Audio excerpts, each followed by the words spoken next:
Such a strong champion. We've really seen the impact of that. Looks like Twitch is going to be banned away from Altec. He's been wrecking some people with that. And Rek'Sai will also be taken away from Moon. Yes, we are on 6.13 still. So this is pre-Rek'Sai nerf to the Tremor Sense. We'll have to see how that ends up affecting her in 6.14, which will debut this weekend for LCS. But his first pick here for Cloud9 Challenger, and we're talking about how these teams know each other. We actually have a lot of mixed blood here. You're talking about new blood, old blood. Well, Contracts used to be on a team with Solo, Golden Glue, and Stunt. Yep. So they have to know each other's playstyles. Whereas you look at the opposite, and it's Moon used to be on the same team as Altec. So there's a lot of actually really well-educated people on each other's playstyles here because they've worked with them before and they know what type of player they are. And that is always very interesting to watch because you think, okay, is this guy a tilter? Yeah. How does he avoid ganks? What are his tendencies? Does he like to juke up? You learn those things about your teammates because they'll talk about it during their time on a team. A lot of history between them. And first pick, though, for Cloud9 Challenger is going to be Shen locked in for balls. We've seen him been playing a lot of carry junglers, carry top laners lately, but he's still got those tanks ready. Yeah, Shen, a lot of stock in him right now, especially since teleport is 1.5 seconds longer than his channel on Stand United, and it allows you to pressure the bottom side of the map. Piglet hates Gangplank because of the global ultimate. Yeah. He hates Shen even more right now because Piglet hates 4v2s in the bot lane. He's like, everybody get out of my lane. Let me 2v2. Let me crush this kid. But that is what Shen prevents. Yeah, now he's going to have to deal with that. We'll have to see if maybe there's some sort of lane swap to keep Shen away from level 6 a little bit sooner. But Team Liquid Academy, they've got their first two picks. Vladimir locked in for likely Golden Glue and Sivir for Piglet. Yep, that's actually very interesting because Piglet was always the carry guy, right? And one of the things that Fabi had over Piglet is when he joined TL, he was all about the utility. He had the Sivir and Ashe in his pocket ready to play the meta, and that was one of the things that the members of TL were saying was a bonus for Fabi because he played the utility and he played it well. And Sivir alongside the Vladimir covers the weakness of his gap closer and allows him to have ways in. And this Vladimir is something that Golden Glue actually performed very well on in the semis. Yeah, very talented on that champion. Cloud9 Challenger, though, they're going to take some disengage to keep Vladimir out of their team. Gragas picked up by Contracts, and Braum, good old-fashioned crowd control. Yeah, actually good to take away the Braum here. Altec, he might be able to pick up the Lucian as the answer. You can also go Ashe and just have a fantastic range advantage over the Sivir. But Braum versus Sivir, there are some interesting interactions. I've talked about it multiple times, and we'll see if it happens in this game with the spell shift. Yeah, next two picks for TLA, though. That's Hecarim locked in for Moon, and Rumble going to be picked up for Solo. That means they're going to be saving on that support for last pick.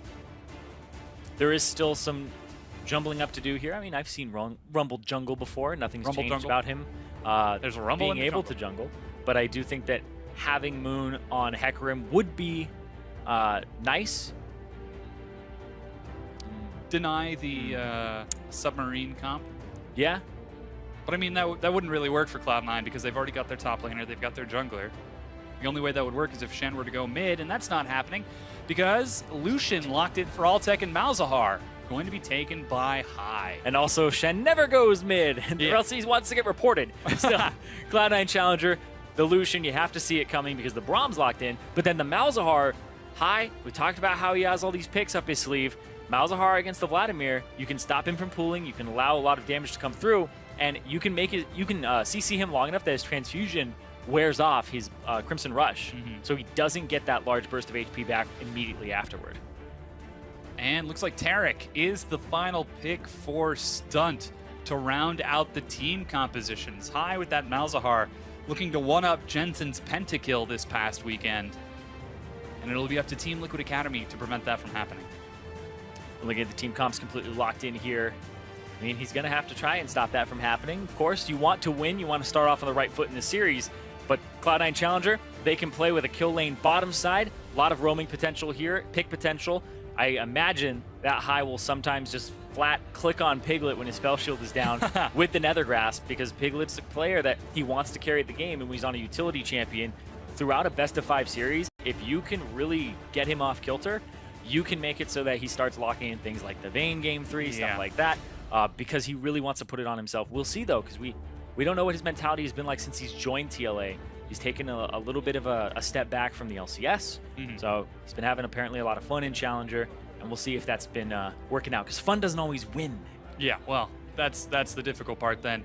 You can see the coaches getting ready to shake hands as the two teams load on to the Well Esports with hashtag C9CWin or hashtag TLAWin. And we'll tally those votes as we get ready. Is it Team Liquid Academy or Cloud9 Challenger? Season 3 world champion versus some of the old blood of Cloud9. Multiple world champion participants. Yes, that's a better way of saying it. Yeah, made it quite far in the worlds that they did participate in. So anyway, we're onto the Rift here for game 1 of the finals. And the big thing here is what's at risk. It's mainly that spot in the promotion tournament where you avoid the elimination match. You think back to the last promotion tournament, Dignitas got knocked out first round because of that match and being 10th place. So that's why we don't see them now. RIP. Yes.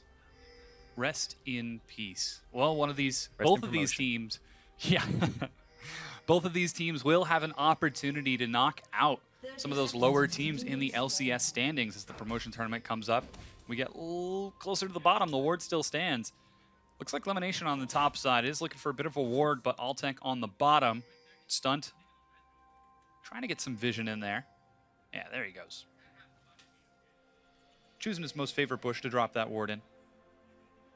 And looks like there is going to be a bit of a lane swap as Altec and Lemonation head towards that top side of the map, and Piglet and Stunt will remain on the bottom. Yeah, it just looks like Cloud9 Challenger actually wanted that, because the last thing they saw was Stunt running back over that ward that's in the Pixel Brush and River bot side. So they saw the Taric there, and despite it being a lane of a Lucian Braum, they're avoiding it. So they don't want to go up against the Sivir and the Taric. Whether that's you don't play against enough Taric to really know the matchups, or you just think your lane swap is superior, we'll have to end up seeing. We certainly shall. Lemonation is going to catch Team Liquid Academy at their red buff, starts dropping the stun charges. He's got Ignite already burned down as well, procs it. Looking for the auto attack, but heal is used, and red buff is secured by Moon and Ghost. Nice. So had to use his Ghost, ended up smiting it rather early for some HP back. The red buff smite stunt, still trying to do some damage here because they ended up getting that first camp of the Raptors. Yeah. But all in all, it is going to be the strong side buff taken away from each team. However, they will now catch up. Oh, that's nice. Moon is actually returning to a very risky side of his jungle, but because of the fact that they saw the red side, the bottom jungle camp being taken, they know that he can come back, take his Raptors, no problem after taking his Wolves. So he maximizes the jungle clear as opposed to giving over another camp to his enemies. Decides not to go for the Krugs, though. That's gotten a little bit too close. Oh yeah, it's way too close. Especially since he doesn't have Ghost. Like, yeah. You would never do that. No red buff to smite heal either.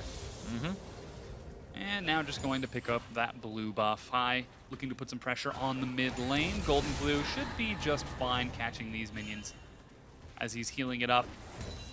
Outer tier 1 turrets being traded rather standard. Looks like they're going to go down at about the same time. Yep. Top maybe just a smidgen faster here, but he's going to wait for it. Oh, there they go. Alrighty. I now know that 1 smidgen is approximately 2 seconds. I just learned a thing. Alrighty, now you can see contracts on the invade. We'll spot out that this Raptor camp was taken. By an aggressive start from Moon. He actually doesn't even fully clear out the Krug camp as he heads now towards the Raptor buff. Jungling in the other team's jungle. Hai's going to actually find him out of position. Oh. Let's come back and get those. So yeah, there you go. Just pick up those Raptors, deny as much as you can. And Moon's jungle start where he ended up getting the Raptors, it was actually quite clever just because he knows the location of the entire enemy team. It's something that he was punished for going straight for his red because he wasn't level 2, but on the opposite side, Contracts had actually started at Raptors and then rotated towards his red. But still, nothing really came of either of those things. It's just a small advantage there for Moon as he picks up those 3 little Raptors. Now you can see the double swap has occurred. Both of the duos heading towards the opposite side of the maps now. That means that the Cloud9 duo will be closer towards that Drake after they manage to take that bottom tier 1 turret. The junglers are actually meeting right now as Moon and Contracts just trading hits over that Direwolf camp. Not going to risk too much. Oh, he ghosts. He ghosts. Gets bonus boost speed before getting knocked back. That's really strange. Low. Contracts. Oh, did he get that? Moon got that. They both smited it. But I believe that is Contracts Wolf Spirit. So he may have gotten the Wolf Spirit, but that means that Moon got the kill.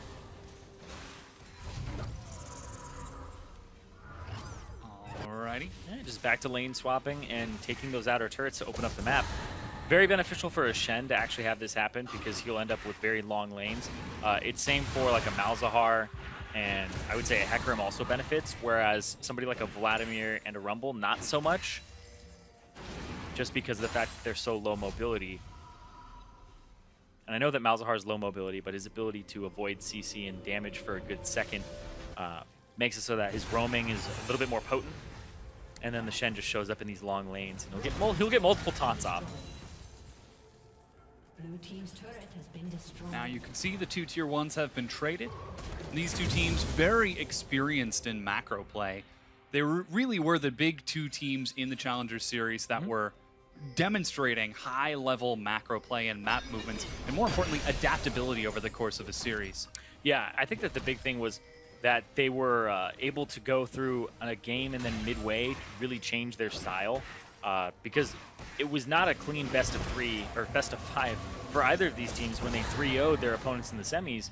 They had gold disadvantages at 15 minutes in most of their games. I think there's only 1 game apiece for each of them, so it ends up with a negative of gold at 15 for both teams. And so their early game was bad, but then they came back through shot calling. And you can see right here, speaking to shot calling, Solo, if Contracts can keep him there long enough, High's going to be able to roam with that 6. He's already got level 6.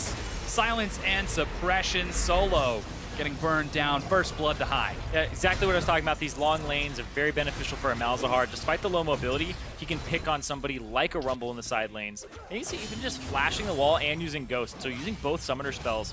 On the bottom side, though, it is going to be Balls having to defend this turret by himself with Elimination. And no real damage dealers to help them out, because Moon looking for a dive here with the TP. Balls has his, but... Oh, they're turning on the Balls. He dashes back, still able to block quite a bit, but that's a teleport use as well. Here's Golden Glue. Hemoplague only catches Balls. He's burning down the Hemoplague. Will it be enough? Ah, not quite. They will try to put some pressure on that bottom tier 2 turret, though. Yep, putting a lot of damage onto it here. Stunt was tanking the turret for the large majority of that fight. They're going to get it, but on the top side, can they save this one? Because Altec is here. He has a decent minion wave. I actually think this isn't going to go down. Even with the help of Contracts, it's still too healthy of a turret. The only way it goes down is if most of them do Cloud Drake instead of backing. So yeah, I guess that's the call there, is start doing Cloud Drake. Yeah, very late recalls from Piglet and Stunt. They wanted to be safe from Cloud9's chase, and the tier 2s ended up getting traded over. Yeah, they went for the super safe recall there. They went really far back. They had minions shoved up, so you'd see if anybody wanted to contest it. But look at where TLA is now. They're taking the red buff. They were hanging out around Cloud Drake. It took them a while to figure out what they wanted to do, and they lose the top turret for that. I think there was a way that you could have saved that if you had gone for a little bit riskier recall there. But still, High roams to the top side, starts all of that off in the chain reaction to get them to dive bottom side. No turret, no kill actually gets traded back over for TLA, but they do start getting longer and longer lanes here, which I actually think is not very advantageous for TLA until they start grouping up and have Sivir inject them into these fights. Yeah, Piglet now level 6, catching minions on the top side of the map. He's a full 14 CS ahead of Altec as a result of that very fast early trade. Team Liquid Academy going to be looking to use that advantage, as right now, Cloud9 Challenger hoping for those long lanes, looking for a bit of a play in the mid lane as Lemonation and Altec rush forward. Golden Glue heals himself back up and eats a dot for it. Yeah, High was looking for the Nether Grasp there. If he Nether Grasps, you'll be able to tag Golden Glue with the Braum passive very quickly. Stack up the concussive blows. Exactly. You're ending up wasting too much time at that point, so you can see like Altec has to go answer that minion wave on the top side, because TLA Solo is just pushing the bottom out, because they have no minion wave side control at the moment on Cloud9 Challenger's side. Yeah, now Moon, he actually drops his ghost. Lemon's in a bad spot. Ooh, they're not able to snare him. He's got it. No, he doesn't have any flash. He's going to be picked off by Moon. Wow, they actually used a lot for that. He didn't have Flash available just yet, but he got towards the wall. He gets an exhaust, and he gets the ultimate out of Hecarim as well as the Ghost. It's a good kill for Team Liquid Academy. They are able to put a big shove bottom. Balls still trying to freeze it, though. Solo comes back to finish the job and clear out those last 2 minions so that it won't freeze. And get it towards that turret, go towards the Cloud Drake. Lots of pings on that right now, especially since Altec is topside. There's no way he gets into this fight if one were to break out. You'd have to go for a pick here, but I feel like Cloud9 Challenger, you don't contest it, especially since this is 613 Cloud Drake, not as powerful as the 614 version, which everybody's kind of loving right now. Yeah. So much move speed. And with that, Cloud Drake is picked up. Altec on the opposite side is going to start shoving that wave out. We'll see if Piglet decides to set up a freeze, as he's now got another 6 minutes before a big objective shows up on that other side of the map. Is Rift Herald still up for another 10 minutes? Altec's actually escorting the minion wave forward. They might try to break this so that it can't freeze. It has to get it all the way up there, and they've warded inside of the jungle here. It's actually Cloud9 Challenger's jungle due to warding and placement of people here. Shen on the bottom side, so you can't actually cut this wave or try to go for Altec. If they went for an aggressive play from TLA, it would have been countered. But Cloud9 Challenger a step ahead, see it coming and know to prevent that from happening.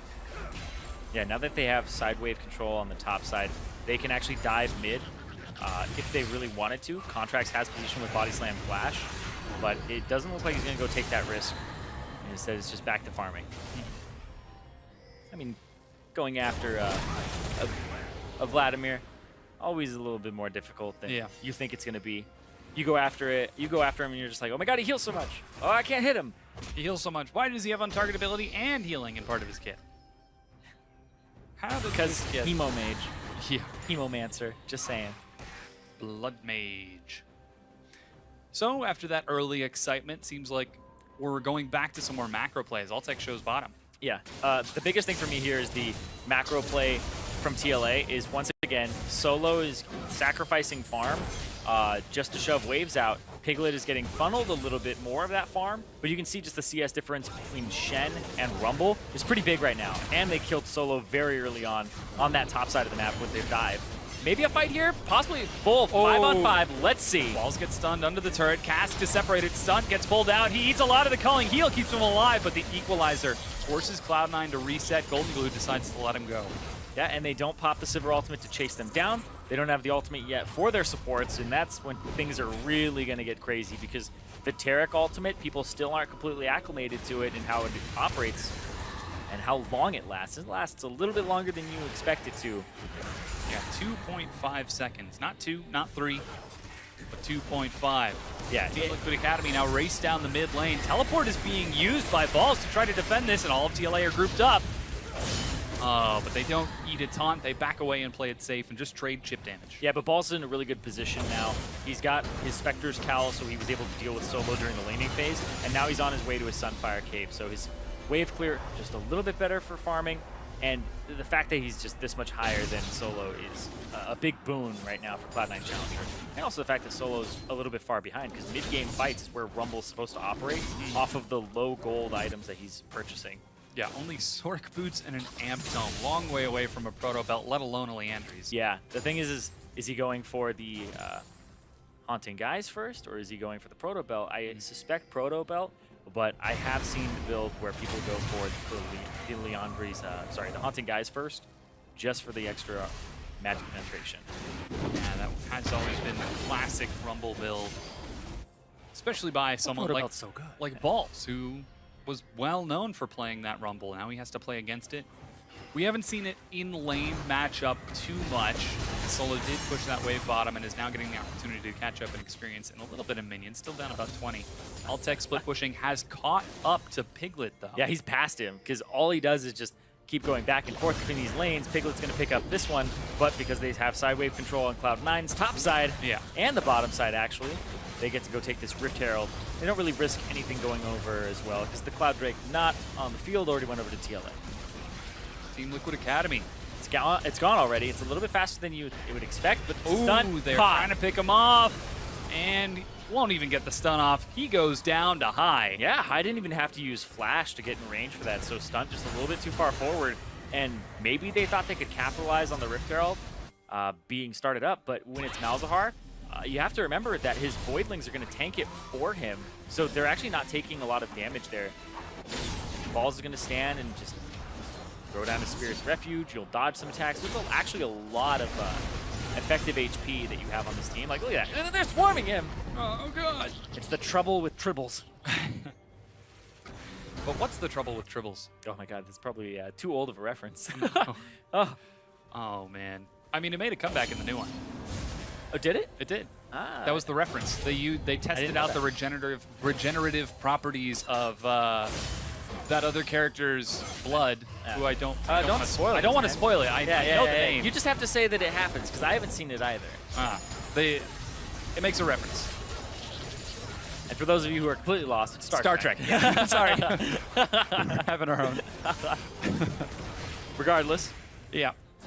15 minutes in, Team Liquid Academy playing a little bit of catch-up, trying to recover after the early macro plays, find themselves a step behind, and that lets Cloud9 Challenger take that first Rift Herald, first and only, I should say, whereas Team Liquid Academy did get the Cloud Drake. Infernal's up in 30 seconds, though, and TLA are prepping. Yeah, I think TLA have a really good team fight right now. You have this completed Spirit Visage against a composition that has primarily magic damage from Cloud9 Challenger, so Golden Glue's in a good spot. He's already got some AP on top of that.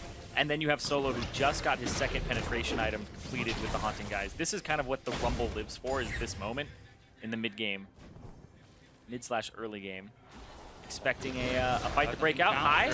Has the Ghost. Forward flash. They're trying to drop the invulnerability, and they get it off onto everyone. That's 2.5 seconds, but the knockup, Cloud9 Challenger suppression dropped onto Moon, and Piglet's kiting it around on the far side. Miraculously, no one died. Yeah, Golden Glue was not involved in that fight, and neither was Balls. Balls didn't even use Stand United, and he's going to go after High. Golden Glue goes back in. High is solo. Health Hemoplague burning down. He's caught off their trading, and TLA drop 2, drop 3. Cloud9 Challenger take 4 kills on TLA's attempted turn. And TLA was not ready to turn that. It looked like everybody wasn't expecting that type of aggressive play, and they aren't able to kill High. If they had all been there and focused him down, Shen wouldn't have come through. It may have been a team fight win, but Contracts also with a beautiful body slam there. And that's going to give Cloud9 a large edge, 3.5K as a large edge here early on, and that Drake is going to go over to them on 2. Infernal Drake will be an easy pickup for Cloud9 Challengers. They blow this advantage wide open, demonstrating that superior team play that they are so very well known for. Here that fight is again from the beginning. High goes in. He doesn't even use his ultimate right off the bat. He uses Ghost to just threaten, gets the Taric ultimate, and then he throws down his, cancels it so that he's not standing on top of the Rumble ultimate. Stunt, healing up a little bit, but then Golden Glue comes through, and they aren't in a position. Moon's not there, Stunt's way back, Piglet just got E'd, so he's not in a position to follow up either. And you can see that Piglet's kind of like, okay, what's going on here? He's just gonna get picked off. Man. The body slam flash from Contracts onto the multiple members. They weren't able to follow up. Golden Glue was too aggressive there. That was one of those, either Golden Glue's wrong or everybody else is wrong. Yeah. But here, it looks like Golden Glue just being too aggressive there. That didn't have to happen as a fight in general, and you have to assume that the Stand United is up. The Team Liquid Academy falling like dominoes over the course of that fight as they trickle in to look for the aggressive kill.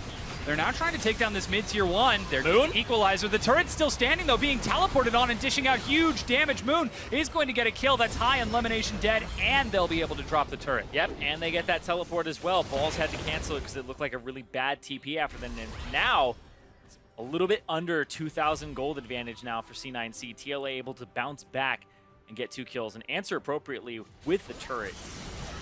This is actually really well played here. Stun, gets the stun onto High. And then Moon just kind of escorts him down the red carpet, like, hey, you want to go to prom? But still, ends up pushing him down there, ends up getting wrecked. Yeah. And then the rest of the fight. So really well played there from all of TLA to actually come back and not play defensively, to continue to be proactive after they lost the play. If it doesn't work the first time, try it the second. If that doesn't work, then try it a third time. And if that doesn't work, try it next game. Exactly. 19 minutes in, Solo's trying to trade it out with Balls in the top lane, but Spectre's Cal doing so much despite the Leandry's first rush from Solo. And taking stock, looks like we're getting towards that 20-minute mark. Cloud9 Challenger about 1,500 gold ahead. We're seeing some minor advantages open up for Balls and Alltech. Golden Glue has his own set of advantages, and so too does Moon. Yeah, and you can see High is mostly just farming up, trying to get himself a little bit of an edge to match Golden Glue, especially since it's this Vladimir versus the Malzahar. The Malzahar is mostly going to be going after the squishies, not so much the Vladimir himself. But if you ever do, it's mostly to just keep him away from your team. And if you're doing that, sometimes it's not right. The fight might go awry. But yeah, I think Balls was a very big part of that previous fight. He's got a little bit of an advantage for him, but it's closed over time with the minion waves bouncing back and forth. Solo's kind of caught up. Yeah. Taking a look at the gold on players, however, there is actually a pretty big advantage for just about everyone on Cloud9, with the exception of the jungle Moon. A little bit gold ahead. And you can see it's also even in those top lanes, so despite all of that early action, it's still rather is very close. Yeah, it's 800 for High, and then it's that 80 carry. Alltech just got funneled the kills. Yeah. Really high kill participation, only missed out on one, and now he's getting all of that CS on the side lanes. You can even see just the support position. A little bit of a difference there. That's it. And right now with this dancing around the mid lane, that's manifesting itself into an early Black Cleaver and Yomu's finish. That's a pincer attack here. They're trying to go back in, though. Stunt and Moon rushing forward. There goes the Cosmic Radiance. Team Liquid Academy managing to catch a few of their members. Golden Glue gets escorted in. He's looking for Alltech, but High's juggling it out on the back. Still got the Nether Grasp. He's going to drop it on. Lots of AoE from Team Liquid Academy, but they can't find a kill. Yeah, never really saw an opportunity there to launch the Nether Grasp. You have to watch out. Decent amount of CC from this team. It's mostly just Stunt and then Moon, but it's rather easy to pull off. So Moon actually uses all of it, and then when he has no shield left, High, if he's standing still, he's pretty much just a big target for himself, for the rest of the team. And what we saw right there was exactly what you were describing earlier. Piglet just using Sivir to inject Team Liquid Academy into Cloud9 Challengers ranks and disrupt as much as possible before layering the AoE. Yeah, it was a weird flank. Usually with Sivir, you just want to approach from one angle and just outspeed them to get in there. Cloud9 Challenger, ooh. It's a Baron call. Yeah, 22 minutes in, Team Liquid Academy. They get some wards over the Contracts wall. is low. They're going to try to pick this fight. TLA don't have ultimates up just yet. Oh, they've caught Moon. They're trying to force the handful of kills. Solo is the target. He flashes away. Still no equalizer. Piglet finally catches up, but Stunt will go down. Finally, Piglet able to CC a bit. Golden Glue healing up. Contracts in the front. Moon falls. Golden Glue gets knocked back as Cloud9 Challenger pick up 4 kills. Piglet is going to flash away, but that's 4 kills for nothing in favor of Cloud9 Challenger. Yep. Big thing there is the ultimates weren't back up for TLA, whereas C9C, they still had the culling, they had the Gragas ultimate, and they were able to engage and get the right picks off there. Piglet trying to go for broke here. Pops the ultimate. Gets in there. 1v5. There's the spell shield. He's eating a lot of damage and goes down. That is an unofficial ace for Cloud9 Challenger. They're going to juggle down this Baron's health. Raid boss secure. It's 11 kills to 3 and a Baron buff. 23 minutes in for Cloud9. Cloud9 very solidly in the driver's seat now after that play. Contracts is low, so it looks like a fight you want to take. Piglet isn't there yet, doesn't have ultimate to even speed himself up. But you can see Nether Grasp still up, Explosive Cast will come up during the fight. Nice taunt across Moon and Solo. Solo gets picked with the Nether Grasp, but then Stunt got hit and tagged with concussive blows. Gets stunned up, and then they lock him up and kill him. Explosive Cast pushes Solo away, and also does enough damage for them to follow up. Beautifully played there from Cloud9 Challenger, but I really like the timing, and it's kind of like, I don't know if we should have fought that, because their ultimates are on such long cooldowns right now, like Rumble's got nerfed, so it has a longer cooldown, all that, and he didn't go for an item early on that has that CDR, like the Proto Belt, like the Zonias now, or even the Abyssal Scepter, so doesn't have that low CDR ultimate, and Moon didn't even have his up either. These are team fight, these are ultimate dependent team fighters right now for TLA at this stage in the game. Once you get enough items, Hecarim can decimate a team, but he really just needs that CC at this point in time. Now we're looking for Team Liquid Academy to demonstrate some of the adaptation that they showed previously over the Challenger Series, and more importantly, last week. in their games, as now they're behind almost 5,000 gold, and Cloud9 Challenger turning up the heat, looking to pressure some tier 2 turrets. Yeah, what we learned about both of these teams is sure their early game may be a little rocky, but once they hit 15 minutes, they really turn it on. They'll have deficits, but once they get a lead, they don't let go of it. And Cloud9 Challenger, they've held a lead pretty much since that point where they got it. So they had that gigantic lead jump out for them with 4K. Now it's just continued to grow, have a little bit of a fluctuation, but now we see them with this 6K gold advantage right now. And I feel as though this 3-level advantage in the top lane, just a little bit ridiculous. Ooh, they're trying to chase down balls. He flashes. He's wasting a lot of time, though. That's The all he rest needs of to do is waste time. Cloud9. He's trying to get away. He's trying to get away. Can he teleport out? They don't have any crowd control. Balls escapes with his life. That's an inhibitor turret and a tier 2 turret going down. Will the inhib itself fall for the cost of this? Altec is going to call it clean through. Golden Glue eats a stun, and that's going to be it going down. Ghost, they're going to chase down Altec. Equalizer is dropped. He falls. Lemonation will have to give up his life as well. But Cloud9, they're not done just yet. They break down that mid inhib too. Yeah, they get the middle inhibitor turret, they get the bottom inhib turret, and the inhibitor. That's a lot of just cash going over to Cloud9 Challenger. And right now, TLA, we're seeing them make moves, but that's just a very tanky Shen. He's 3 levels up right now over Solo, who's been locked out of this game. And now it's just Cloud9 Challenger really have to just kind of play it by the book here. Look for the next team fight, split push a little bit, and they could be able to take home the first game and give themselves an advantage in this series, whereas TLA, they have to focus on trying to get back in, looking for the opportunities. And I think they're the ones where Balls isn't around. He's just so disruptive right now. When he is not here, we can do things. Yeah, also focus on getting Piglet to 3-4 items if one of them is Infinity Edge, but I feel like as though he needs to. Well, taking a look at the items as a whole, this gold advantage is huge. We've got 3 items completed on High versus the 2 for Golden Blue, 3 items on Altec versus the 2 on Piglet, and 2.5, 3 items completed on Contracts, and only the 2 on Moon. Things are looking really good for Cloud9. Yeah, they are up 7,000 gold flat right now. Mountain Drake comes up next, but I feel like they don't even need it. 26 minutes in, you have this type of gold advantage. It's quite easy to close the game out with this much, especially since it's just items too. It's just like flat, I have an item up, I have an item up, exactly. Altec prepping a wave in the top lane, while the rest of Cloud9 prep a wave in the mid lane.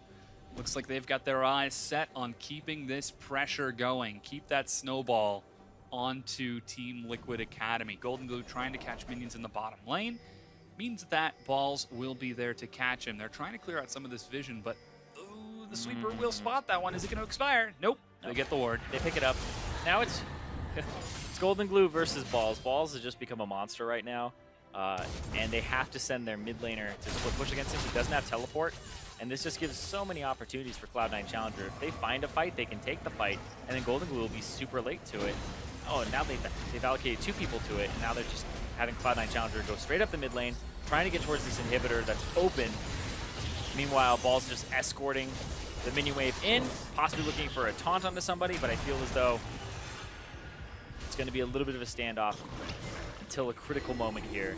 Yeah, super minions shuttling down towards the next turret are going to be caught, but that's Golden Glue in the front. High gets some damage, but his shield is broken.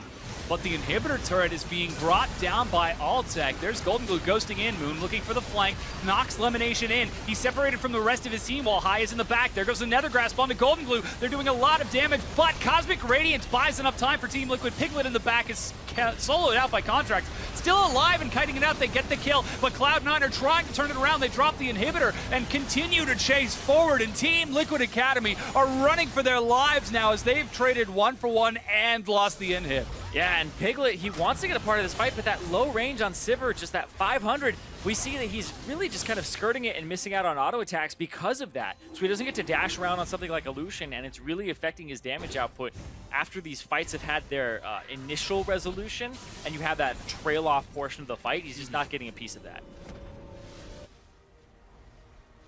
29 minutes in, Team Liquid Academy are struggling to survive under this pressure. Here's that flank again. Yep, ulti in, only hits Lemonation back. Lemonation flashes and ultis.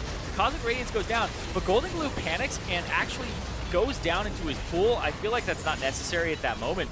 And then Contracts gets stunned, can't finish Piglet, and now Piglet's kind of going back and forth, getting 2 auto attacks in, and then he really struggles to get back in here. He wants to really get those bounces off, gets a bounce, and he wanted more than that, though. He just got 3 in that last, I want to say, like 6 seconds. Yeah. Still no Infinity Edge. Oh, it has just been completed. Never mind. On this recall that he just completed. So now this next fight, if you will be able to get some damage, he'll be in a better situation. But Cloud9, not going to give him the luxury of finding a good fight, as Baron and Mountain Drake are spawning at about the same time. They've got vision all over this Baron pit and are starting to clear out Team Liquid Academy's vision, while Balls continues to pressure up with those super minions and just keep pulling pressure. I mean, he's still 2 levels up. He has that Rift Herald buff, so he's even tankier than you would expect. Now this Drake's going to go down, and Baron on the table, but I like how Cloud9 go for the quick objective, and then they're going to rotate towards the harder one instead of trying to do the harder one and have your enemy take away that Mountain Drake, because this is going to allow them to do the Baron faster with this true damage that they have now. Yeah, 10% increased true damage. Pre-mitigation. Yeah, it's just pre-mitigated damage to monsters, epic monsters, and towers. And another thing here is actually Piglet's build. He has a rapid fire cannon, which once again just speaks to the fact that he doesn't seem as comfortable with the Sivir range right now. Golden Glue's been caught. He's eating a full suppression. Holding on to it, but he actually drops before getting the pull out. Equalizer tries to reset, but Cloud9 Challenger could be looking to take this game here, and now they drop 3. Moon looking for the flank, walks in to find his team dead as Cloud9 race down the mid lane, looking to take game number 1. Yeah, 31 minutes in against TLA, and right now they look absolutely unstoppable going through this game, bulldozing their way. Gonna take this bottom inhib. They have minions as well, and they also have little void spawns. Yeah, Moon is catching minions on the bottom side of the map. Not too much he can do to defend that Nexus single-handedly. But that's Cloud9 dropping the Nexus in a very commanding fashion and taking game number 1 over Team Liquid Academy. Team Liquid Academy looked rather uncomfortable in that game, but C9 just looked absolutely at home there. Cloud9 Challenger with the Baron call, got the bait, got the team fight they wanted, and ended up getting it afterwards after that unofficial ace. Yeah. Really put them ahead in the game, about 4,000 gold, and then they never let go. Yeah, the beginning of the game was actually rather back and forth. The macro plays trading turrets for these minor advantages left and right. All right, we'll take the Elemental Drake, that Cloud Drake first, and you guys will get the Rift Herald, but then that fight in the mid lane, as you said, just came down to execution. Yeah, the one with Golden Glue where he jumped in and then nobody else really jumped in, it was kind of a weird call. I feel like it's one that you really have to look at and like kind of push off to the side now for later. Like, don't do mid-game retros. Just be like, hey, let's be on the same page and make sure that, you know, if I'm trying to make a play, say no if it's something that you can't actually follow up on, and be comfortable with saying that, because that's really what prevented TLA from actually performing past the mid-game. Well, now for a deeper dive on that game, let's join up with our analysts. Thank you very much, gentlemen. Cloud9 Challenger out to an early 1-game lead in this series. But we've got some things to say about this, because I don't think we feel that Team Liquid necessarily should have lost this game in the way that it was set up. Well, starting with Champion Select. The Champion Select is 2 teams trying very different things. You have a really strong early game from Cloud9 with the likes of the Braum, the Gragas, and Malzahar, really strong early champions with the Lucian in the laning phase, so you want to see a lot of plays, especially coming around that Shen. You want to use that Shen ultimate really aggressively, whereas TLA goes with a more scaling composition, massive AoE in the late game, Hecarim, Vlad Rumble with Sivir, and to top things off, the Taric makes things a little bit shinier and prettier in the late. Yeah. So well, I was going to say, so we see the Shen prioritization as a first pick, allowing both Sivir and Vladimir to go in the first rotation on the red side by Cloud9. And the thing is, we are still in 6.13, so like we know Azir is a strong champion in the general sense. Ryze left on the table as well. So like there's plenty of strong other mid laners. Vladimir seemed to be the best one for Liquid Academy. And we were talking about this before the games ever started, that you're of the opinion that Sivir is the best champion in the game. If you can first pick her, you should. And then play from there, try to build a comp around Sivir because she enables so many things. I tend to agree. I think Sivir is insanely strong. We see her almost all the time. And it was a little bit surprising that C9C willingly gave over Sivir to play for this Shen. They banned the Gangplank to give it a good matchup. And they're like, yep, Shen is the guy. We're going to play around this style. And I think the Sivir comp looks very good. Its team fighting power is insane. Exactly. So here's my question, because as you identified, Cloud9 Challenger, this is a team that they've crafted, wants to make some plays early, right? We've got that Shen global pressure. We can look to make some dives or some ganks happen. Brahm's got good support for that. Gragas is a great early ganker. We can make stuff happen on the map right now with this composition. Now, on the flip side, we scale ridiculously hard. We've got Vladimir Sivir alone. Of course, Rumble's got great team fight damage, AoE to go in there. And so we're fine with sitting until the late game. Explain to me then how at 16 minutes and 30 seconds, Cloud9 is able to pick up 4 kills for 0 in the mid lane when Team Liquid didn't necessarily need to be fighting this entire time. Some things in life just cannot be explained. So it's an engage that Cloud9 is going to initiate, and luckily with the Taric ult, TLA is able to get out scot-free. They chunk some members of Cloud9 out. This is perfect. This is a really good position to be in, but unfortunately, now that all the cooldowns are blown, Golden Glue getting a little bit too excited, tries to go in by himself, and you're forgetting about the Shen ultimate as well. And as soon as you commit for this, the entire rest of TLA is trying to help them out and be like, hey, we want to be a part of this play too, but it's already too late. They've blown all their cooldowns, and at that point, it was so good for TLA. They were scaling. Vlad could have been left in the sides, just farming, building up a bigger advantage, but that one play just threw away the entire game. Yeah, it felt like a lot of this game was C9C having a lot of priority. The first blood in the top lane was High pushing in Golden Glue and roaming up in a gank that we almost never see in lane swaps. The AD carry wasn't even there. It was just the jungler and mid laner showing up, killing off solo in a situation that probably Golden Glue should have called, but just out of nowhere that happened. In the team fight you just saw, actually, Shen's solo pushing the top lane, holding his ultimate, and Ball's just like whacking away an inhibitor turret. And eventually, Golden Glue makes him teleport down for a team fight win. Like, oh no, woe is Balls, he's ahead in lane. And that kind of thing kept happening. To be fair for TLA, I did think that their macro play was on par with Cloud9's, especially after giving up that solo kill, the first blood by Solo, and then responding into the bottom lane, going for the tier 2, making a play happen there. So that's a really good mark of understanding the macro play, answering with that first dragon. But the thing that was really their undoing was the individual plays. Lots of time people getting caught up by themselves, that re-engaged by Golden Glue. A lot of questionable Hecarim engages into the Braum out of all champions, as opposed to just targeting the Malzahar and the Lucian over and over. So I think that maybe a little bit too much focus on the macro to keep up with Cloud9 and then just dropping the ball on the individual play. Well, yeah, and that's the thing, right? Is they illustrate this understanding of the macro play. Look, we can match you in the lane swap, but we're even going to force the second turret trade that comes through to bring 3 turrets down early, this, that, and whatnot.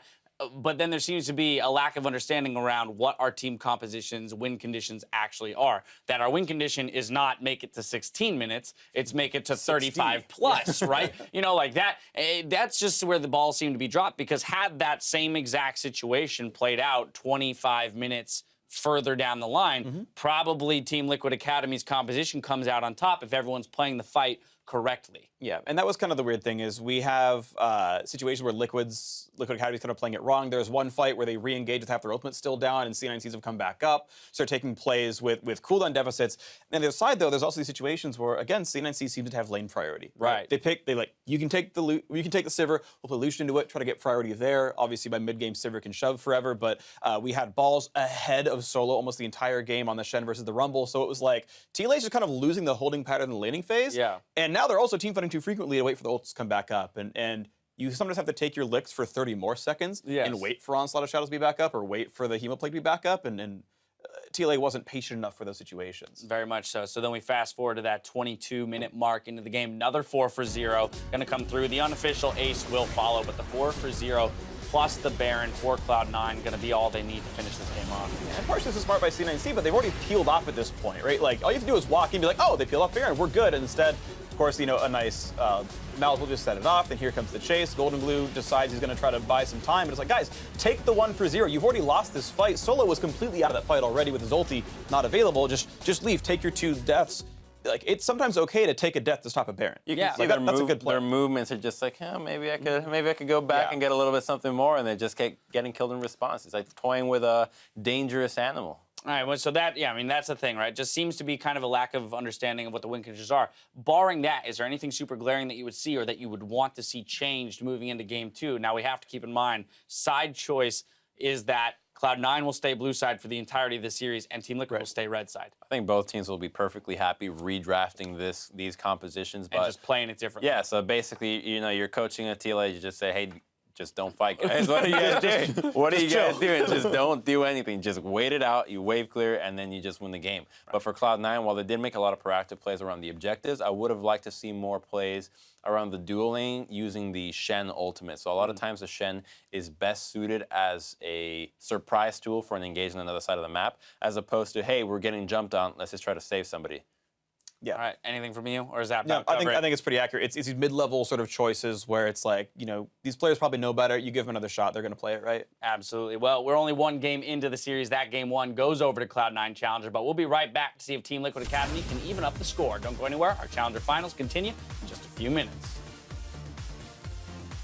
Cool. Good job. Piglet's the rose because he's a champion.